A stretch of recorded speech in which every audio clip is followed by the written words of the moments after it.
has to be said that no authority, large authority, whether that's Birmingham City Council, the combined authority, the NHS, we could not have delivered the way that we've delivered in local communities if it had not been for community organisations who operated very quickly and in a very agile manner, can do, real Brummy mindset into getting beneath the teeth of the issues and supporting local people.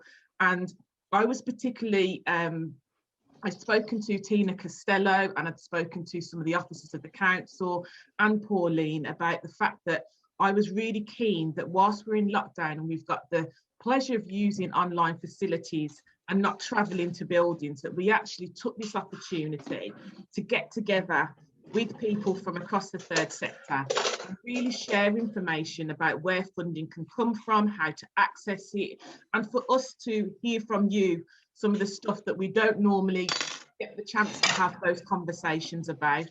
So I'm not going to take up any much more time. I just hope that everybody gets something out of it. And if the one thing that does happen today, can I please, please, please, do not be passengers in this event. What I don't want to see happening is what many people do is they log on to brilliant webinars. They're all fueled up and we think that it's great and we go away and we don't action anything. This is about giving you tools to action where you can get more funding from and more support, because we want to support you because you are fundamental to the fabric of Birmingham in its widest context. So thank you very much, and I'm going to hand the chair back to Pauline, and I hope that you all get something out of this and enjoy the rest of the webinar. Thank you. Thanks very much, Sharon. Let me just get back to the right view, gallery view, great. Okay, thanks very much. Yeah, it's great to have the support of Birmingham City Council, who are a member of the West Midlands Funders Network, as are our other funder speakers today. So we've said about keeping your phones on silent. Please put your name on screen and put your name and organisation in the chat. And if you are asking a question, please put your state your name and organisation. And Dipali will aim to pick up questions from the chat. And anything, as I said earlier, we're not able to answer today, we will aim to answer. You know, come back to you about it, and hopefully have further events like this.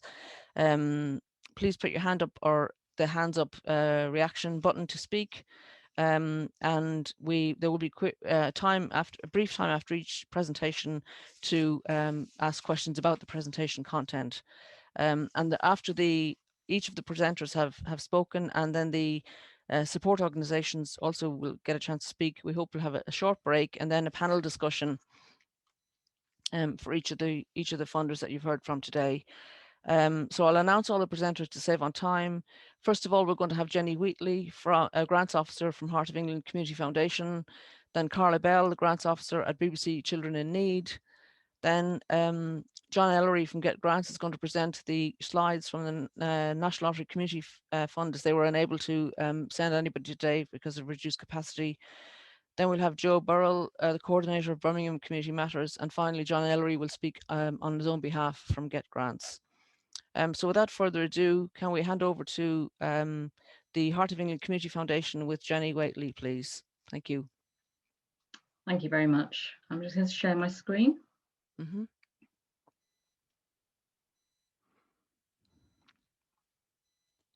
Okay, can you see that?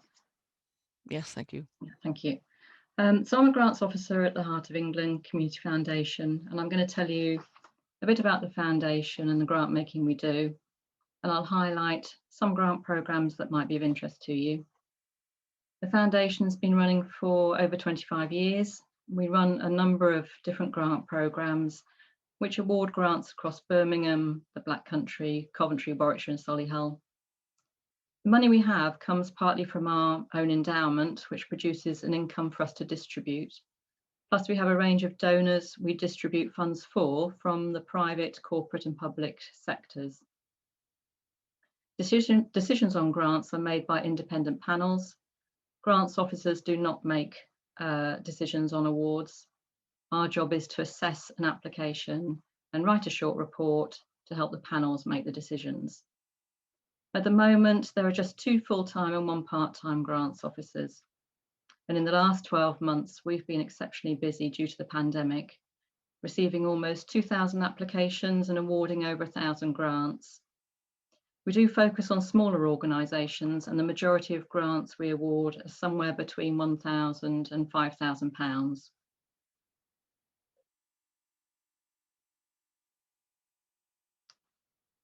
The starting place for any of our applications is our website, which I shall now open.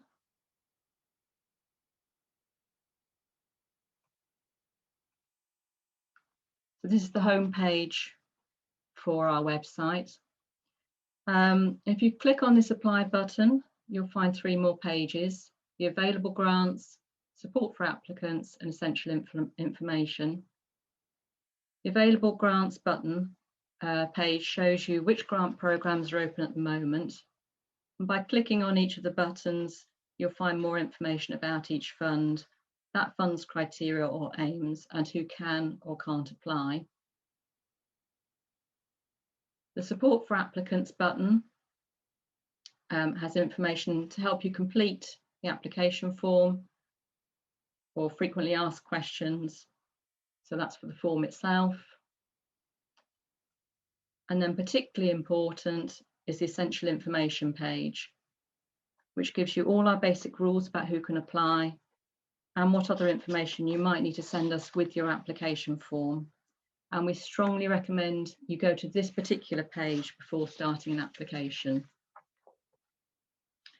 When you're ready to apply, go to our website, find the fund you want. So for example, the Coronavirus Resilience Fund. Click on the More Apply Information button. That takes you to some more information about the fund, and then the Apply Now button. You'll need to then register your email address here, proceed, and then you'll get a link to the application form. We'll just go back to the presentation.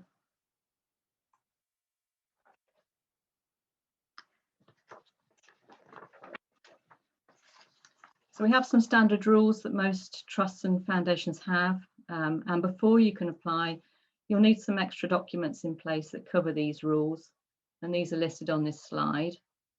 So you need a constitutional governing document that sets out how you're managed, and this must include a dissolution clause or asset lock, which explains what happens if your organisation closes to any remaining money or assets. You need a bank account in the name of your organisation, and we need to see a recent bank statement that shows the opening and closing balance, the sort code, account name and number. We want to see a copy of your accounts. This would either be the most recent full set of annual accounts, or if you're a new organisation, we'd like to see a 12-month cash flow forecast. Your governing body, so your trustees or directors, must include at least 3 unrelated people, and you'll need an up-to-date equal opportunities policy and a safeguarding policy for children and or adults as appropriate. And most of the time you need to send a copy of each of these with your application form. If you needed help creating these documents, that's where infrastructure organisations like Birmingham Community Matters or Get Grants might be able to help. And there's also a lot of information available on the internet.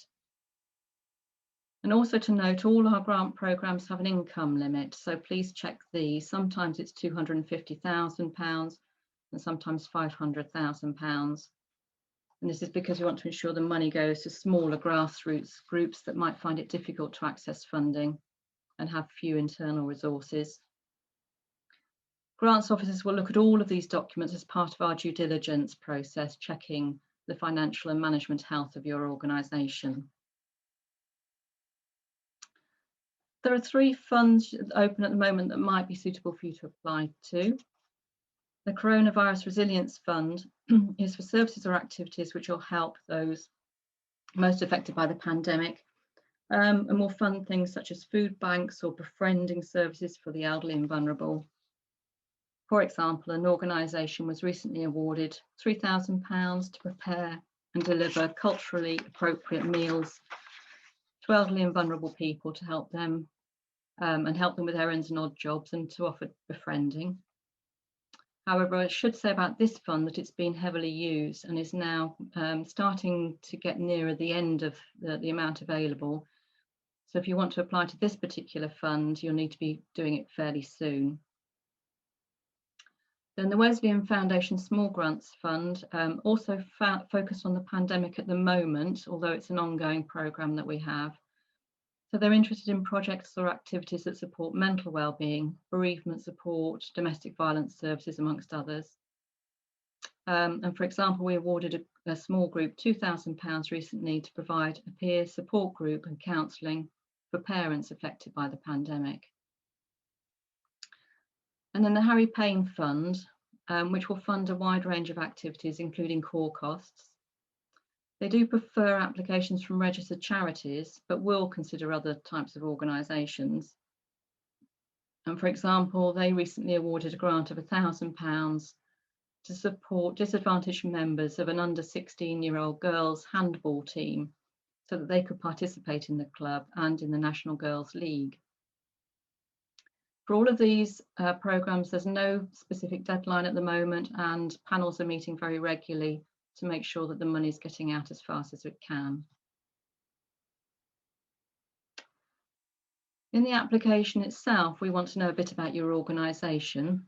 How long have you been running and what you do, and who already uses your projects or services. We want to know what you're planning to do. So is it something new, or do you have an ongoing project or service?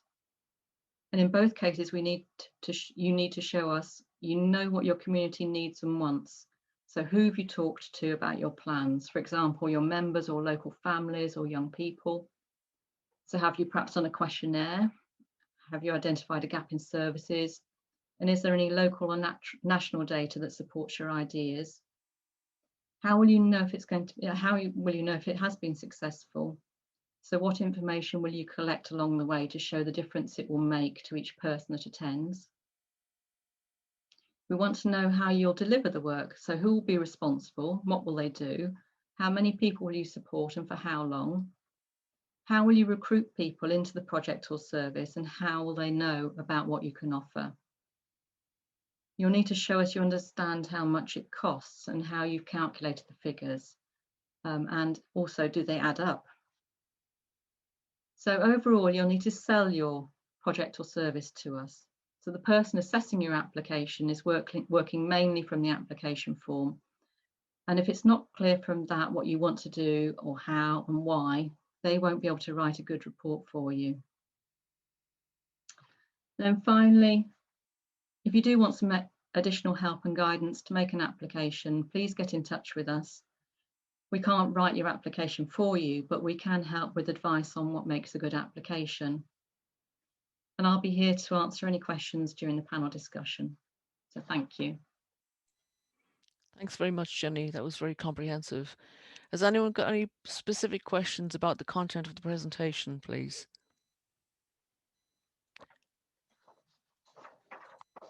There aren't any questions in the chat, and I don't see any hands up.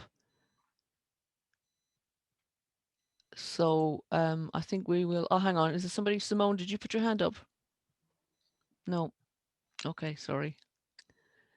No, okay. In that case, we'll move on. Carla Bell from BBC Children in Need. Can you speak now, please? Thank you.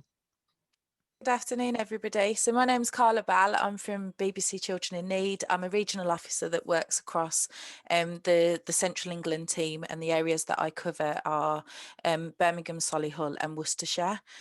So for those of you that don't know Children in Need, we fund charities and projects which directly support children and young people aged 0 to 18 years across the UK. We support children and young people affected by a whole range of disadvantage, such as poverty, disability, illness, distress and trauma. I can see that there's a few people here today that have received funding from us in the past, so you will know some of this information, but I'll just be going through more about our funds today. So what I'll cover today is just to highlight our key aims and principles for this grant round that we've got coming up at the moment. I'll give an overview of the needs that we're looking to address, talk you through any key dates and things to think about, and answer any questions that you may have about the funding. So at Children in Need, we have some strategic priorities which are around supporting children and young people to live successful lives. And the types of organisations that we're looking to fund are those organisations that are best placed organisations to provide this support. So we only fund organisations who can tell us that they are best placed to deliver their work. And this means that applicants need to be able to tell us that you're well established and you have a well established links with children and young people, not only in providing services and support to them, but how they're actively engaged in informing and shaping the work that you are doing. That you have the skills and expertise for the work that you're requesting funding for, bearing in mind the continued changes around us, and that you can evidence your ability to adapt and change to meet these continued changes. That you have a track record of delivering the work that you're requesting funding for, and that you work alongside other organisations in the local community that are providing a raft of support and opportunity for the children and young people. If you're unable to tell us about these things, we do not recommend applying for funding, as it's highly unlikely that your application would be successful. We are committed to improving equity, diversity and inclusion, and as a leading charity employer, funder and fundraiser, and as a grant maker, we want to be fair and equitable in the way that we fund and operate. We aim to embed DEI in all aspects of our programme design and planning, through to the eligibility criteria, communications and decision making processes. We recognise that this is a journey and we don't have all the answers yet. However, we are committed to the continuous learning and testing as we move forward.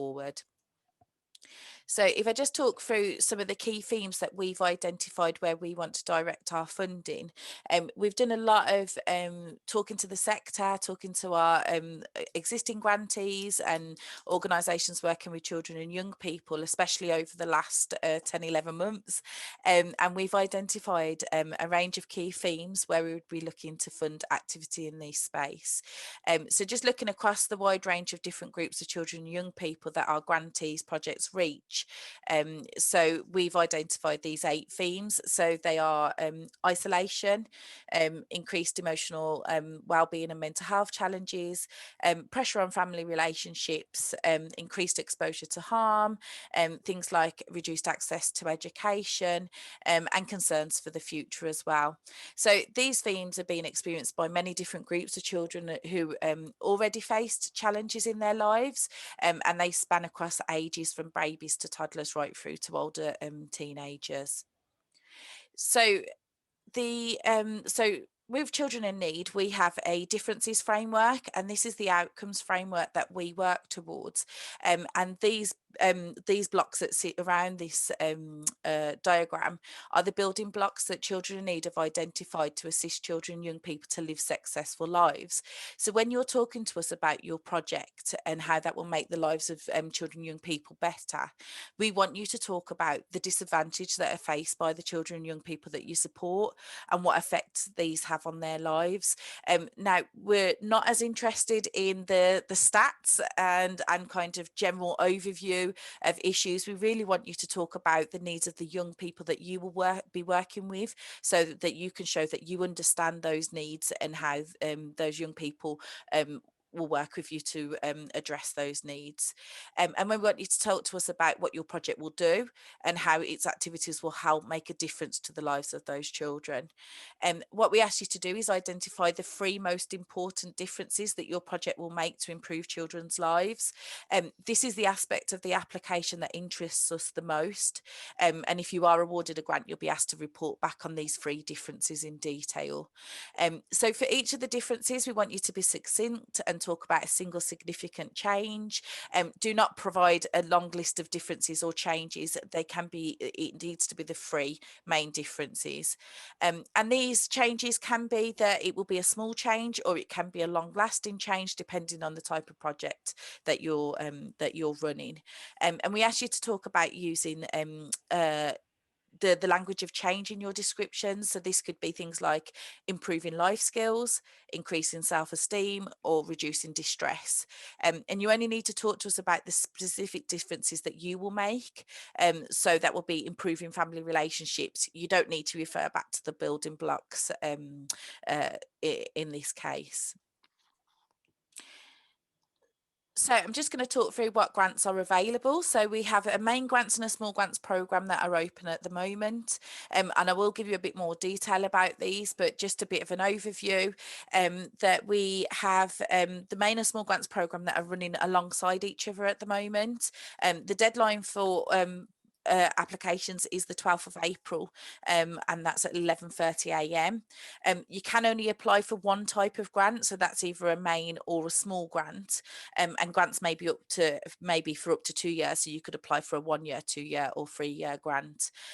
So applicants will hear decisions around July time, so that's useful for when you're looking at your planning, and we do accept applications from new applicants and organisations that already have a grant. So if you do already hold a main grant, you could apply for a small grant, but that would need to be with a different cohort and vice versa.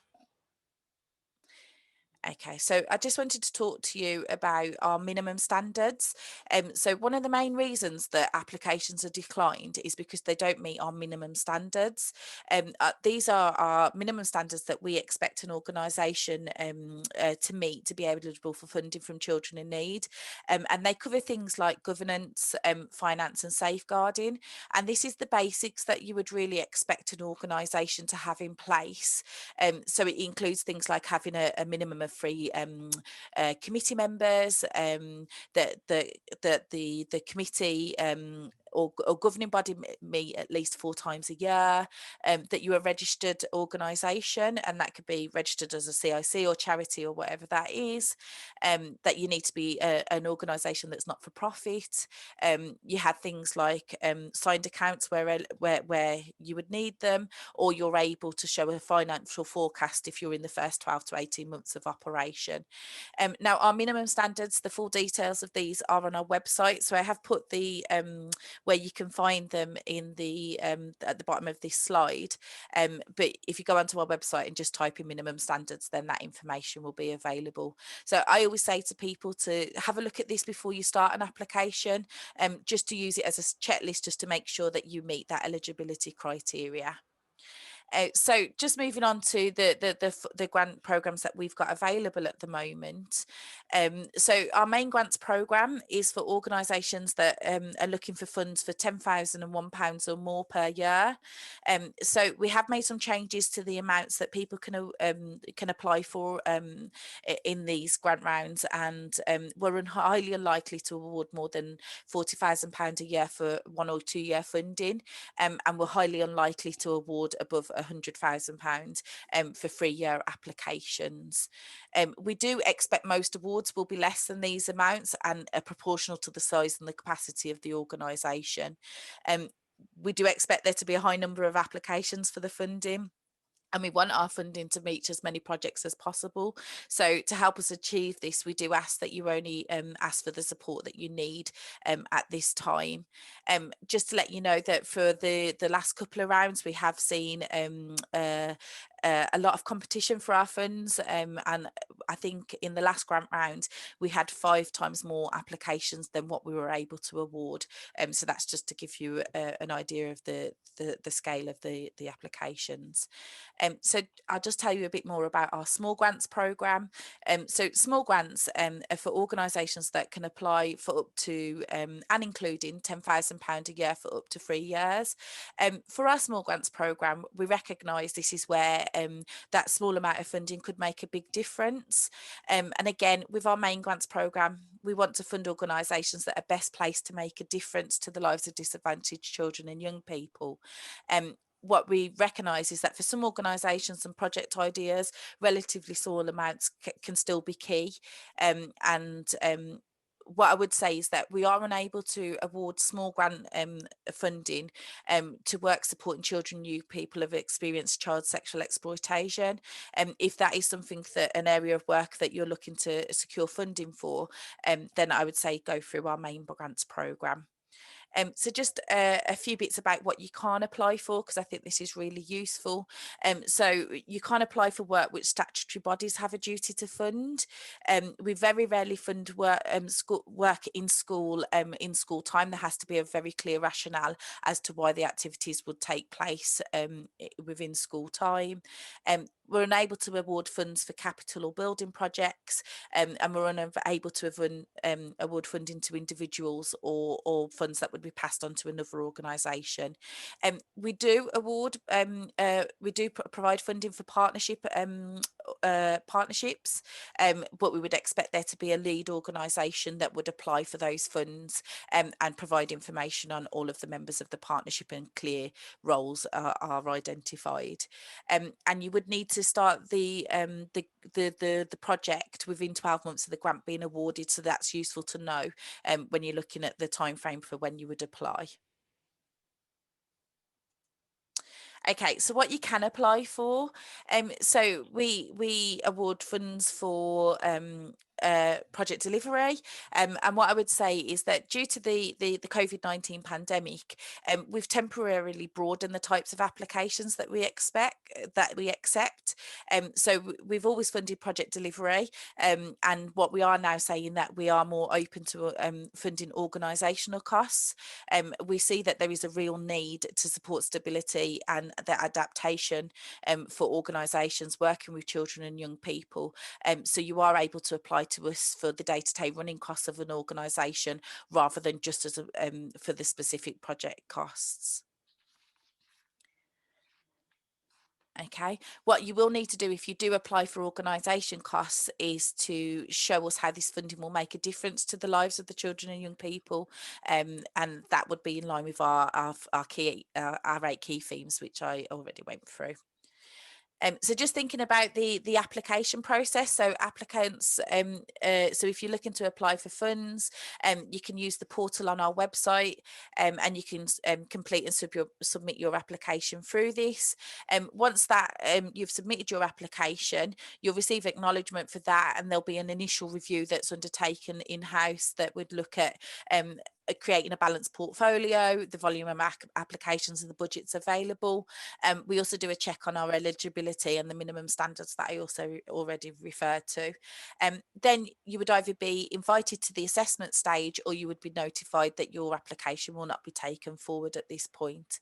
If you're invited to the assessment stage, then assessment will call you to arrange a telephone call, and this is where we really talk to you about the project in more detail, and we go into more detail around the safeguarding arrangements. Then what happens is that it would then go to a regional advisory committee. So in the central region, we have a volunteer regional advisory committee who would consider the applications, and then it goes through the decision making process with the Children in Need board. And then once you've had your final decision, we'll notify you by email, and if for any reason that it isn't, if your application is not successful, you are able to ask for feedback from us. So just to summarise the key dates and any useful contacts. So again, the application deadline is the 12th of April at 11:30. As of yet, we haven't put in the dates for the next grant round. So if you are looking to apply for us, this is the next deadline for the programmes. Assessments will take place in May, June time, so you need to be available for those assessments, and decisions will be known before the end of July. So if you have any questions around the kind of practical aspects of accessing the application form, or any of the or any issues that you have with the portal, you can get in touch with our operations team using the Pudsey Grants email address. If you do have any general questions and you wanted to discuss the funds in more detail, then you can get in touch with us using the cin.central email address, and then we can pick that up. So I think that's everything that I was going to cover today, and I don't know if anybody has any questions about anything I've just gone through, that we can also pick them up a bit later in the panel as well. We've got questions from 2 questions from Joe, and then one from Ketneford. So Joe, would you like to put your questions first, please? Hi, Carla. Hello. Thank you. That was really comprehensive. I just had a couple of questions. One was about the track record of the group. Do you usually therefore fund groups that have been going for a bit longer, or have you got groups that you funded that are younger, newly set? No, we do fund newer organisations, but you need to be able to show that you have a track record of working with children and young people in this space, and that there is the experience and expertise within the organisation. So this is where we ask questions around the board makeup and you know, types of experience as well. So for some of those newer organisations, you need to be able to you know, clearly show that you have a good understanding of need and the types of work that you're applying for funding for.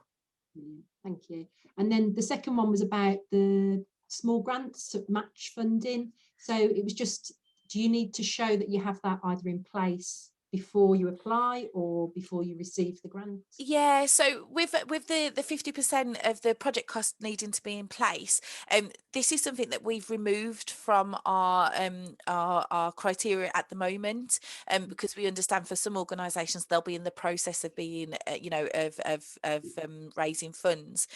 So what we would expect there to be is a clear plan in place for how those other funds will be secured, but also if you're unable to run to secure additional funds, how you can still continue the project with the funds that you have available, so that you're able to adapt. Great, thank you. Thanks very much, Joe. And Ketnefert, you had a question, please. Hi, you've partly asked the question, so thank you. But if you're a new company that's under 1 year's but registered CIT company, but the people who's running the company are skilled in working with young people and children, could you still apply, or is that too early? No, you are still able to apply. So we've removed the criteria around this. So what we did say is that for our main grants programme, organisations would have to be running for at least 3 years, but we've recently removed that, and I think that's to be more flexible to the needs of the sector at the moment. So again, it is about your understanding of those children and young people, and that you can evidence that you have the expertise within your organisation to be able to support those children and young people.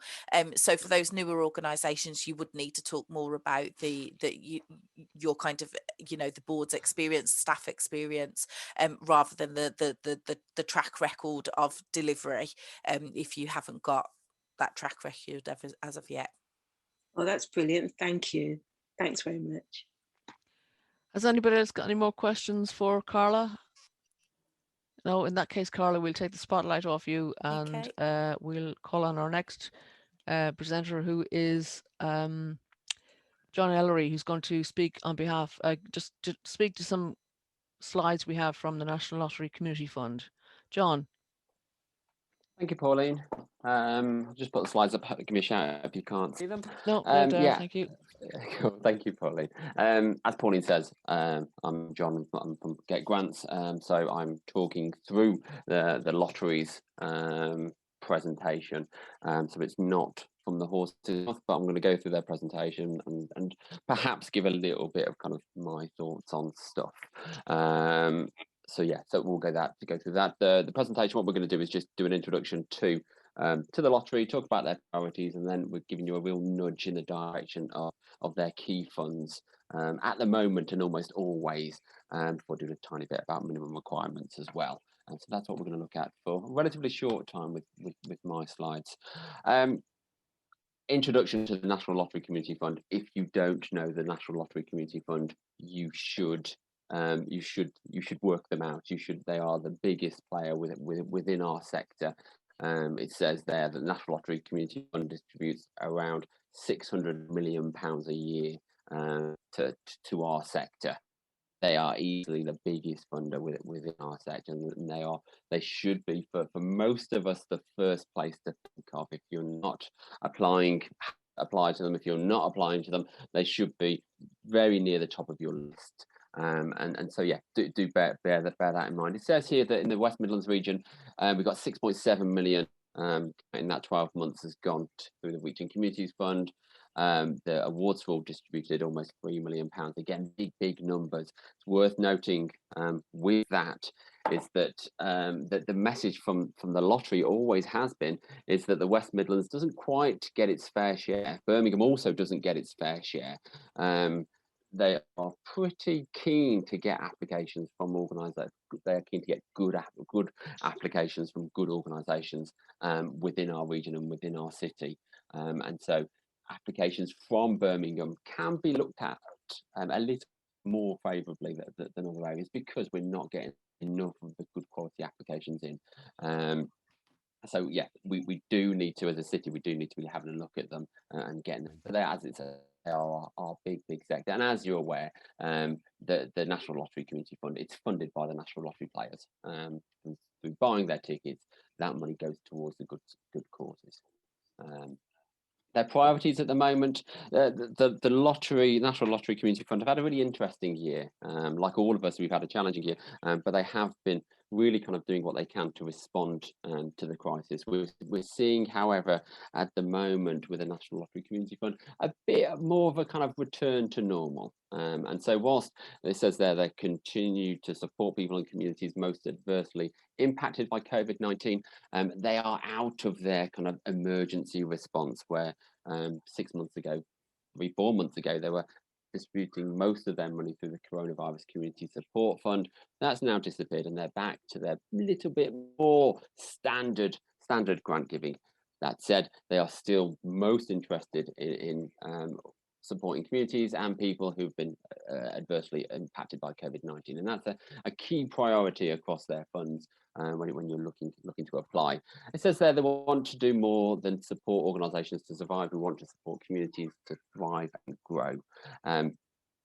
Really interested through their priorities is to fund a range of different things. They are still happy to fund continued delivery, so they do want to support, they are interested in supporting new activities, new projects, new delivery, but especially if you're a smaller organisation, they are comfortable to support ongoing activities, especially those who, if you're looking to revert back hopefully over the next 12 to 18 months, start to revert back to our more kind of traditional delivery.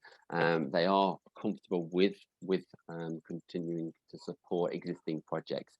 They also are interested in organisational development, and so you can feel that the National Lottery Community Fund is a project funder. However, they are also interested in community development, organisation development, helping organisations to adapt to current challenges and to help organisations become more resilient. They are a funder you can go to support the development of your organisation, your volunteers, the training and the support that those people might need. They are interested in that. As I say, with the ending of the Coronavirus Community Support Fund recently, the National Lottery are back to their kind of more standard traditional grant giving with their two key, kind of three, but we're going to say it's two key grant programs. The Awards for All programme, which hopefully we all at the very least know the name of, and then you've got the Reaching Communities Fund and also the Partnerships. Those two are extremely similar programs. You'll see, those of you who keep a watchful eye on the lottery, you'll see that we're not talking about the Local Connections Fund. So in January they launched for about 3 weeks, I think. Actually, for about 3 weeks there was the Local Connections Fund, which funded kind of bringing people together, either in person or virtually, especially at the moment, and that was a small grants program of £2,500. That program has closed, and the lottery is indicating that is likely to reopen again in April, but it's not open yet, which is why we're focusing on these two. But however, do keep an eye on the lottery and see, especially once the new financial year starts, keep an eye on new opportunities that might appear. But these are their big two programs. Let me just talk about the awards for all again. We should, those of us who've been in the sector for long enough, we really should know awards for all. It is the big fund within our sector. It's often, for lots of people, it's the first go-to place to apply. Grants of up to £10,000 can apply at any time of the year, rolling deadlines. Applications are online using a response to one question. think there's 3 questions, but it's a very short application form. It's one of the shorter ones you'll see out there, especially for being able to apply for up to £10,000. Not a huge amount of effort to get to put in to have a good chance of success, and relatively quick decisions in normal times. Relatively quick decisions. As I say, it is the go-to place. In my notes from the National Lottery, they've asked us to mention that they get the most rejections that they get for this grant program is because people aren't hitting the criteria and aren't meeting the guidance. It's interesting to me that both Carla and Jenny both talked about their minimum requirements and the importance of making sure that you meet the criteria before you apply. It's something oddly I'm very passionate about. There's an old bit of research by the Director of Social Change, which I'm comfortable is still relevant today, that says that 37% of applications received by funders are rejected because they're not meeting the guidelines, because they're not meeting criteria, because they're not filling in the forms properly. We should be taking our time and making sure that we are hitting the right criteria. So all of these funds in particular, but any funds you're looking at, go and check the websites, check their criteria, check specifically what they're after. And if you're not that organisation, you clearly don't apply. And just to reinforce with the awards for all, COVID is still a priority for them. There is a specific COVID slant to the application form, but they are comfortable now at funding stuff that aren't in response to COVID. Most things nowadays will be in response to COVID, so I think there's an argument there. Kind of make sure your application, the way you write your application, is talking enough about COVID. The Reaching Communities and the Partnership Funds, very similar programs. The difference with the Partnership Funds is that you apply as a partnership. Reaching Communities, you apply as a single organisation. This is their big grant programme. It says here grants from £10,000, I can't do this like Carla did, £10,001 and more. My thought was that it was up to £500,000. I don't know if they don't have that cap now, but I'd imagine that's a pretty reasonable cap still. And you can apply for grants of up to 5 years. The message from them is that the average grant for Reaching Communities is £190,000, and so that kind of ballpark of 150 to 250, maybe to £300,000 is where the vast majority of their grants are being given out on. Same as awards for all, you can apply at any time, and the applications are done online. You can also email them. Again, my notes say that it's important to be aware that the Reaching Communities grant programme is managed regionally. This is managed by in particular, I don't know if it's managed by, but their local funding officers have a huge role to play here. And there's something in that about kind of the importance of working with the National Lottery Community Funding, developing a relationship, and that you understanding their priorities, but also them understanding what you're doing. And they are now a funder that you can have those conversations with. So do try and reach out to your local team. It says that they'll fund.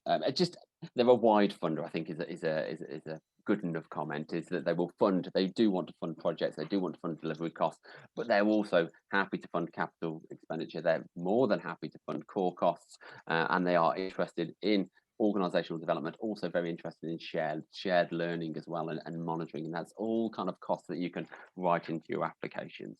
John, I'm sorry to interrupt when you're doing such a great job, but we need to wind up in about 1 minute. Can you do that? Yeah, I can do 30 seconds. Yeah, Thank you, Pauline. This is my last slide.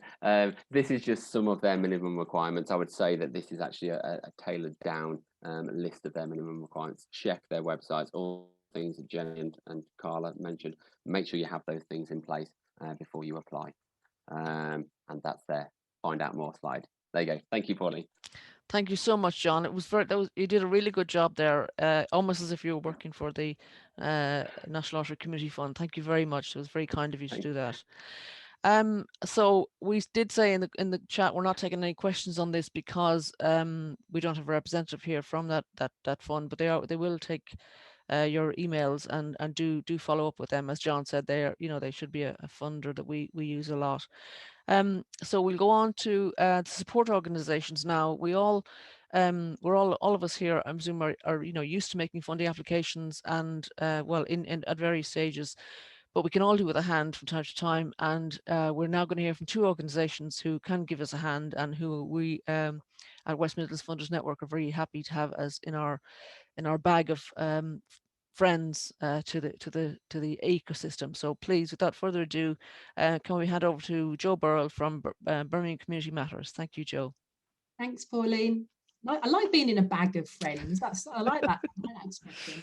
Hi, everybody. My name's Joe, as Pauline said, and I work for Birmingham Community Matters.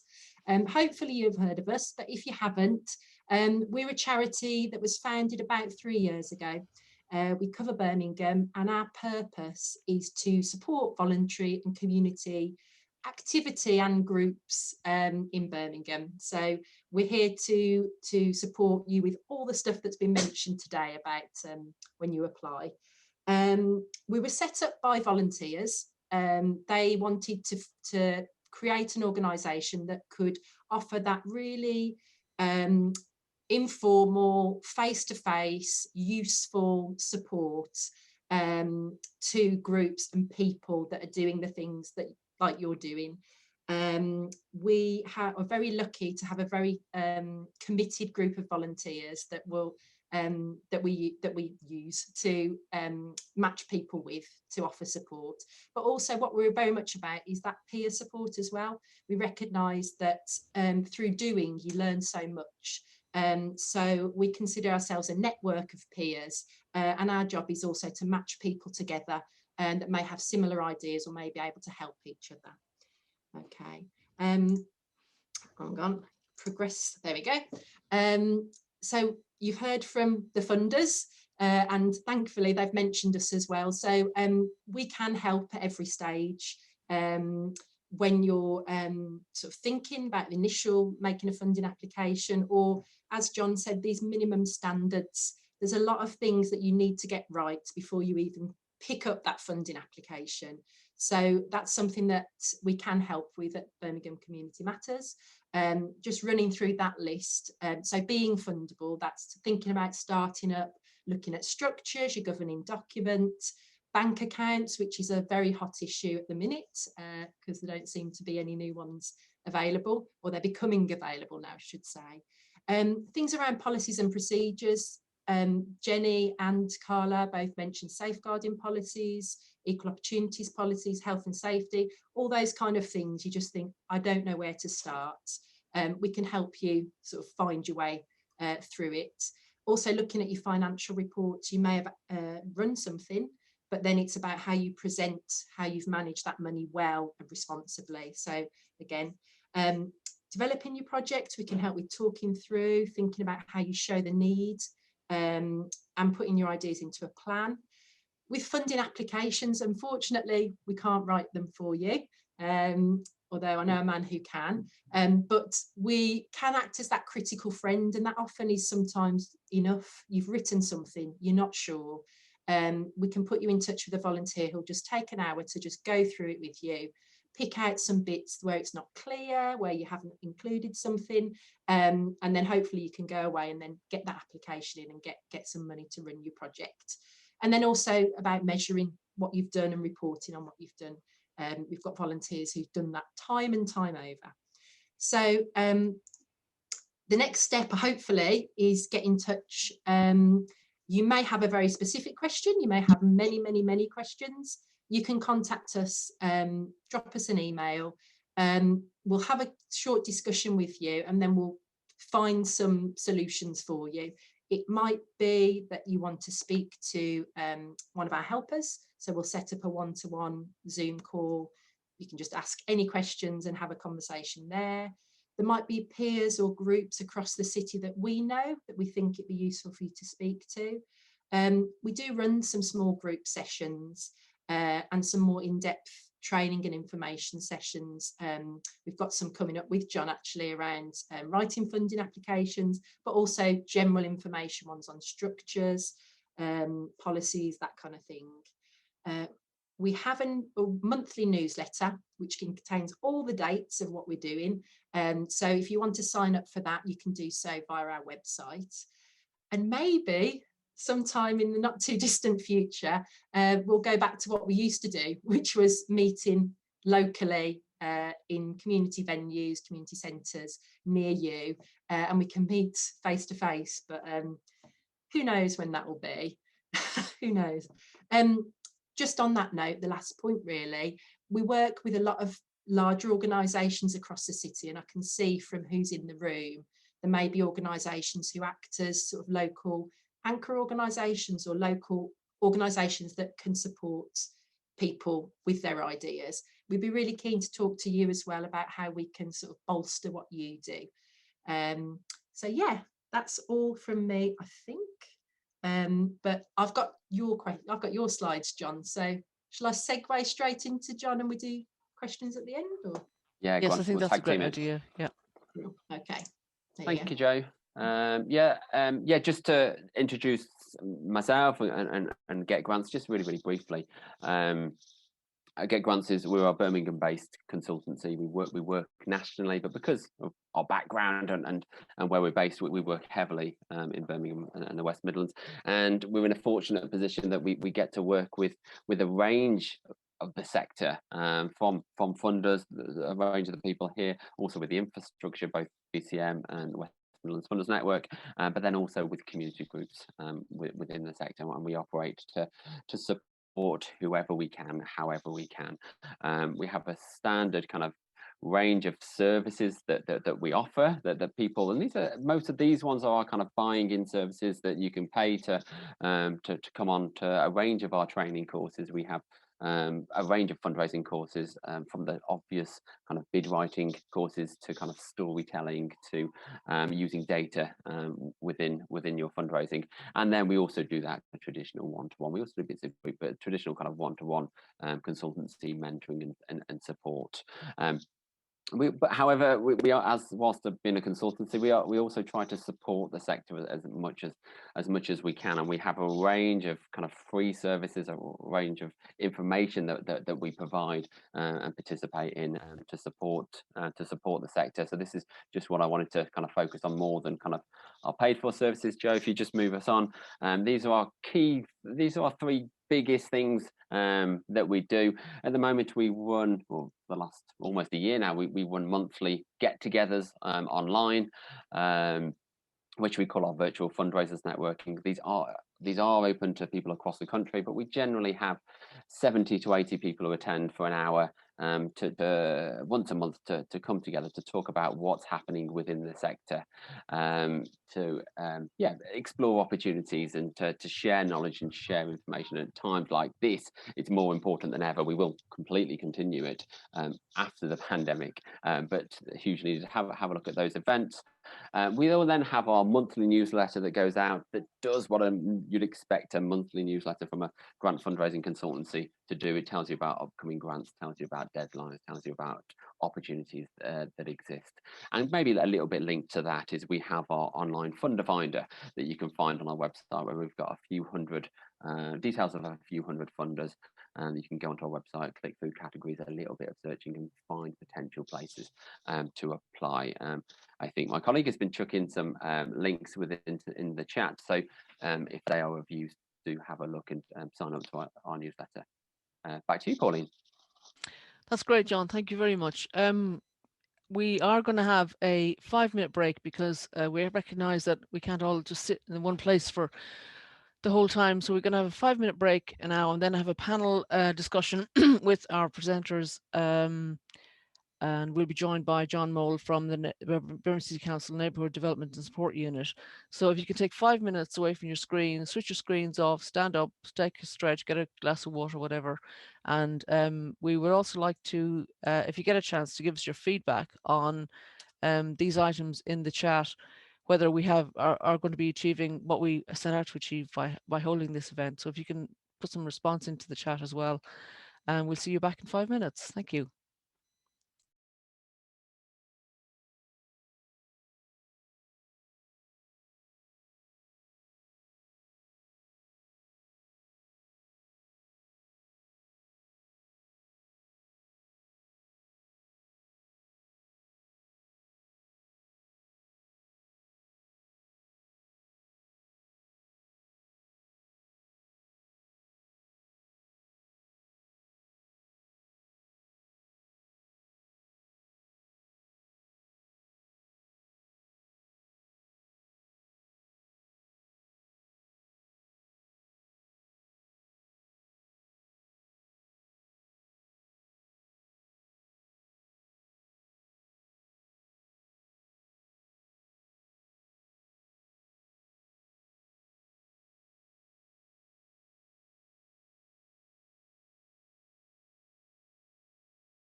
All I can see are Carla and Jenny and Joe. Yeah, I'm just adding the spotlights now to Yes. the people we need to have in the room. Can you add me, Pauline, in case it's something Sure. else for the foundation, please? I'd be delighted to. Thank you. John. So I'm trying to catch people on my top of my screen.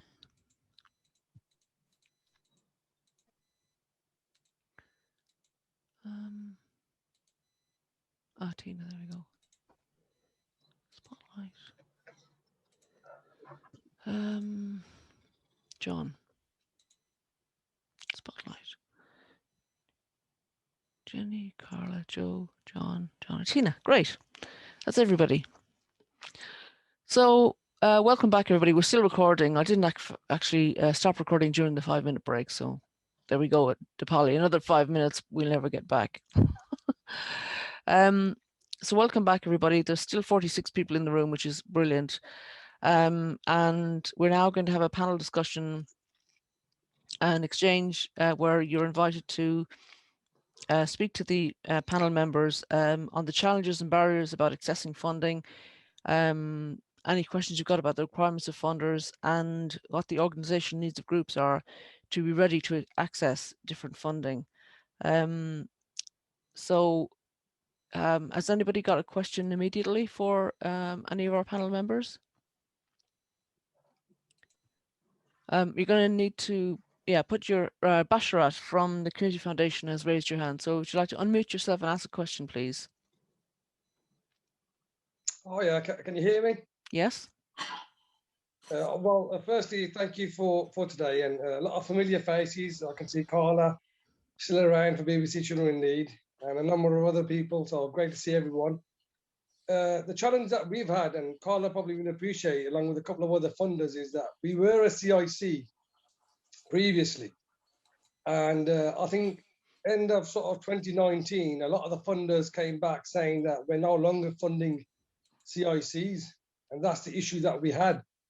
So believe it or not, I had a chat with, I don't know if Abdul Ghaffar still involved. He's one of the trustees. I don't know if he's still here on the Zoom-in meeting or he's left, because I'm not sure how to use it properly yet. But he'll tell you that it took us about 1.5 years. So that was a challenge to sort of structure the organisation. And we are now a charity, we're a CIO at a community foundation.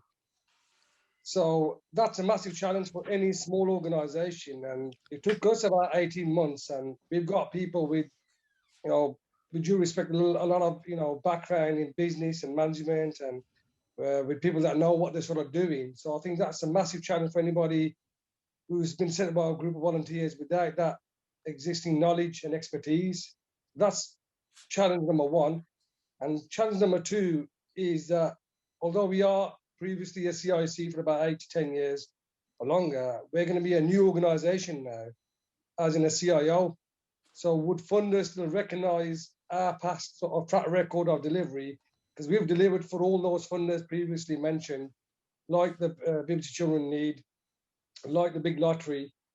So we're going in with a new application, and how do we inform those new funders that, look, we've got a track record, we've delivered X, Y, and Z, but as a CIC, but we are a new charity. So just some feedback on that from anyone really, Carla or Joe or anybody. Thanks, Bash. Yes, please, Bashra, and thanks very much for your question. Before we come back to the panel on that, Kate from Eat, Make, Play also has a question. So maybe we'll ask, get Kate to ask her a question as well, and then we'll come to the panel. Thank you very much, Kate. Hello, everybody. Thank you for your time. This has been really, really great. Eat, Make, Play is at the stage where we are starting out a next part of our community project, and we need to be able to fund some people to actually employ some people to help on the project. Are there any specific funds that are available for us to be able to look at? We're obviously looking for a fairly large investment. Okay, thank you very much for your question. Hand over to the panel members. Who would like to answer Basharat's questions first? Joe. Hiya. Yeah, I just wanted to, I suppose I feel your pain, Basharat, because there's so many people that we speak to that have gone down that road, exactly that. They've become a CIC and then they realise actually what they do perhaps isn't really what a CIC is supposed to do, and they're more like a charity. And I think, you know, setting up as any incorporated organisation is a big deal and takes a lot of time. So having to change course and then shift into another one, the bureaucracy that involves is considerable, when what you want to be doing is delivering the activities that you're passionate and you want to do. So totally hear what you're saying. And I think I would obviously say, do speak to us. We've got one volunteer in particular who's got a lot of experience around registered as charity, but also when I suppose what I would say is choose the form to fit your function rather than the function to fit your form. So it's not about what structure you choose, it's about what you want to do first, and there will be a suitable structure out there to fit what you do. But yeah, that's one of the things that we have a lot of inquiries about, and we're more than happy to speak to people and go through a number of times as well, because it's a big thing to get your head round, really, what the difference is and what would suit what you want to do. John, you wanted to speak next, and then Carla, and then we'll get on to Kate's question. Thank you. Okay, John Mole. Thank you, Pauline. Basharat, I really do sympathise. I was in the same position 15 years ago. And it was actually a city solicitor, a rather big city solicitor, that suggested one particular organisation become a CIC. 24 months later, we realised that CIC really wasn't the way to go, and we had to turn it to charitable status, and I had exactly the same pain, so I really do sympathise. There are swings and roundabouts for both. If you've got a good organisation with some good background and you've got trustees that you know you can rely on, I would always say a CIO is the way to go. There are times, however, when a CIC is also suitable, because you might have a very small group and you might have people that founded the organisation and they don't want to lose control, because at the end of the day, a charity does have to give some control and element to the trustees. So it is one of those, as Joe said, you have to pick it very, very carefully at the beginning. And I think Joe's right. You need to get the best advice you can get when you first start up as an organisation, because once you've gone down the road, it's very difficult to do the U-turn and come back, which is where the likes of Birmingham Community Matters are absolutely spot on. Get to them first. Thanks, John. Carla. Hi, Basharat. I just wanted to respond just to some of the bits that you picked up, really. So just to let you know, we do still fund CICs. It is all about how that governing document is set up and whether it's got things like an asset lock in place and things like that. So if you take a look at our minimum standards, that information should be in there around what our criteria is. And what I would say is that we have a number of organisations that switch from one governance structure to another. So we're fairly used to that being the case, and when organisations do apply to us, we do take that into account. So where you say that you've changed over, that track record is still there, even though it isn't as in the new governance structure. So there is space within our application to talk about your experience, your expertise, where you can include that information from the work that the previous organisation has done. But I was just going to say, get in touch with me and we can have a chat about the new grant round if you are interested in applying. Thanks, Carla. And we have an outstanding question from Kate. Maybe Heart of England would like to speak to that one if you feel you can say anything, Tina or Jenny.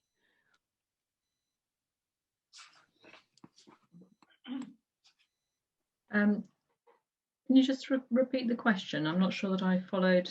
Was it about salaries, recruiting staff? Was that the question? Kate, can you repeat the question briefly, please? What we are needing to do is to move away from 100% volunteer base and start paying some people for our project to expand. And we don't have the funds in place yet to pay those people because we haven't expanded, if that makes any sense. We're in a bit of a catch-22. So we're hoping that we can find a grant that would cover salaries. Okay, I mean, most of our grants are pretty small, and so they're suitable for things like sessional or part-time staff. As a grants officer, I tend to steer clear of a bigger full-time salary when we can perhaps only contribute perhaps £2,000 to it, because that's not giving that member of staff any kind of security, employment security, if they've got to find the rest of the, or you've got to find the rest of the money. So for our particular grant programs, probably it's looking at sessional work rather than full-time. Thanks, Jenny. Maybe John Yeah, Mole I or can John give- Ellery have a view on this. Yeah, John Ellery, Yeah, please. Thank you, Pauline. Yeah, no, maybe similar to John Mole's point to Basharat, is that I feel your pain. I feel the challenge that you've got ahead of you, because you have to be annoyingly realistic and say, well, you're not. I don't think you are going to find a funder who's going to give you a grant for your first employee. You're not going to get someone's giving you 20, 25, 30 grand. Say, here you go. Here's your person. Any grants that you are getting towards a salary needs to have that project linked to it. Funders, most of our funders out there are project funders. They're going to fund your project, they're going to fund your delivery, and therefore what you need to be looking at, and I'm sure you are, Kate, is where that person fits within your delivery. What is your model? We often say that the best way to get a salary funded is through lots of little chunks, rather than trying to find 20 grand. Can you find a funder who's going to contribute 5 grand towards it, and then look to get 5 or 6 or 7 similar projects out, and making sure that each of those budgets have that contribution towards that salary, and that then adds up. It then means the challenge then is you having to kind of slowly grow that person, trying to have them to slowly increase that person's hours, increase that person's time, rather than be able to say, well, that's it, from day one, we've got someone for 37.5 hours. But I think that's just the way of the world. That's what funding for salaries kind of looks like, and that might be an approach that works for you.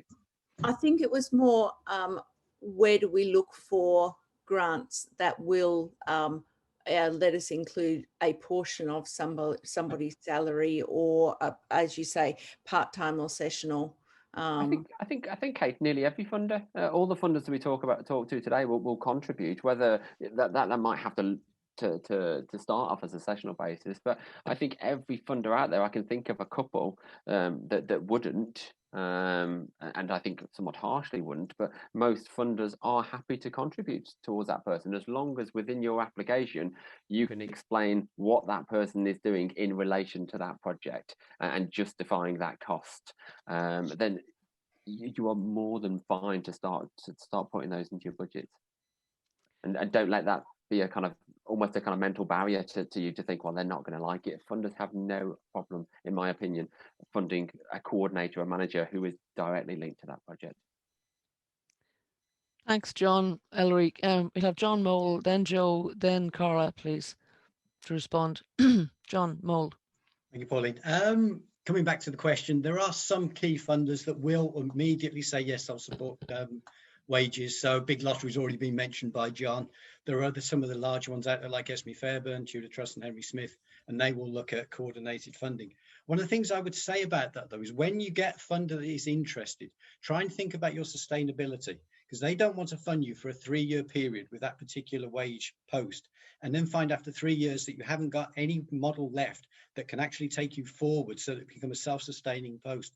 So always think about the future when you're actually looking at wages, because no organization is going to fund you for a fantastic project for 3 years, 4 years or 5 years, only to find that when their funding stops, the project goes with it. So always think about sustainability when you're looking at wages. Thanks, John. Joe, and then Carla. I just wanted to add a little bit of kind of our experience, because it's hopefully a little bit sort of reassuring. So when BCM started off, we had exactly that. We had a small grant from Heart of England. We had a small grant from which then went on to Awards for All. And that was for exactly that sessional development work, to test the idea really and show that impact and show what we thought was a good idea actually was a good idea, and people people needed it. We actually had some funding from Birmingham City Council as well, which contributed to a sessional worker.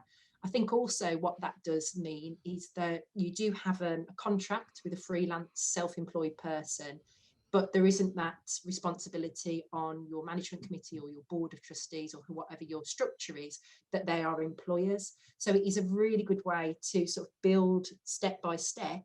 And now 3 years later, we have 2 posts funded by the National Lottery Reach and Communities Fund, but we couldn't have made that application and had it accepted if we hadn't tested the concept and showed that we could, had that kind of groundswell of what we did before we made that application. So I definitely recommend the approach that everyone said. It worked in this situation. Thanks, Joe. Carla, is there anything to add to that? Yeah, I was just going to say, so at BBC Children in Need, we do fund salaries and sessional staff. I'd say the majority of our grants cover some type of staffing costs. And I would say for us, really, it does need to be very clearly linked to the project. So that there can be staff that are added in for things like administration and the management, but they need to be clearly linked to that project. So just think about that when you're developing the project and the need and identifying what staffing that you need. And we would also expect you to have things in place such as a job description, person specification, with the relevant experience. So it's useful to think about those things before applying for funds for a role. So working out what they need. But as I said, we fund for success. So we do fund up to 100% of all of the project costs, which might include the full salary costs in that, within the restrictions of the amount of funding that we're able to award. So I think main grants is up to £40,000 a year.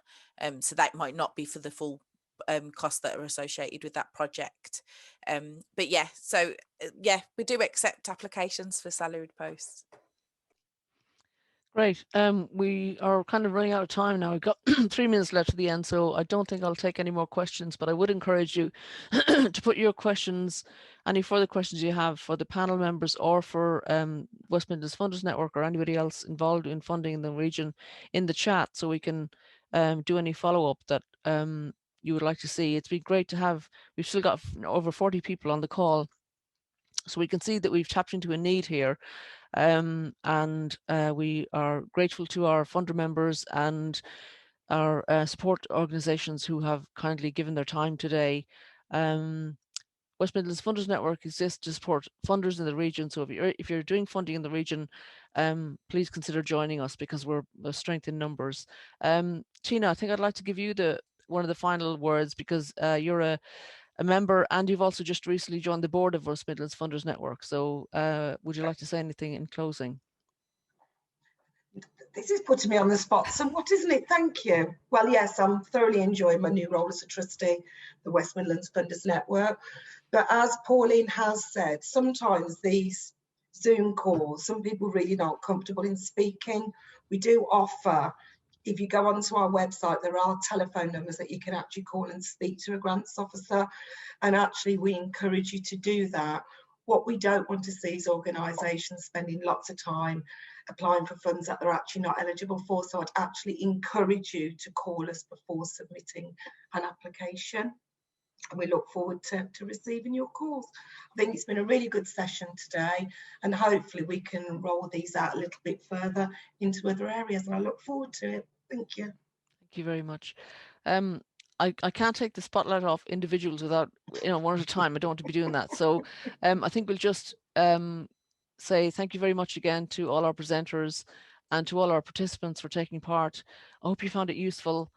Thank you very much for coming along, and please have a safe rest of the day. Thank you very much.